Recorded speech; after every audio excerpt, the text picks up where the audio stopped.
Here with Todd Warriner, former Spitfire, former NHL player, and now Spitfire TV analyst. Todd, talk about the first year on the job and how it's been. It's been fun. It's been a pleasure to work with Chris McLeod. We're getting our our on radio performance together and getting used to each other. And as we talked before, it's just fun for me to get a chance to be back in this arena and see everybody again. I live with Bob and Val Bugner, and I played with Warren Reichel, and getting to catch up with old teammates and people in management around this league and in other leagues who come to scout here has been the most fun for me.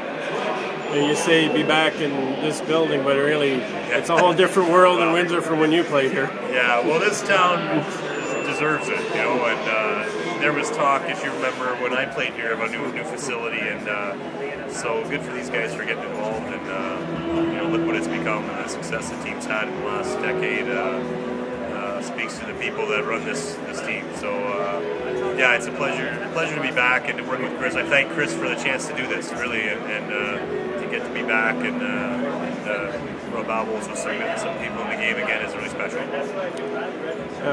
You've made it to the highest level of hockey as a player.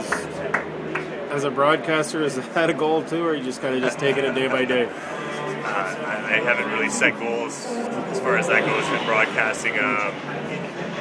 If we talk, just for me, just being honest about who you are, what you're watching, and trying to give the fans an exciting take on what they're seeing on a given night. Chris is really prepared. He's always has all the information. We spend our weeks, comparing notes on different players and what's happening around the league, and we try and do this, in the O segment, and use my connections where I can to try and find out some information. And you know how that works. So you just try and work the phones and talk to people and be upfront and honest about what's going on out there. Thanks a lot, Todd. Okay. Thanks.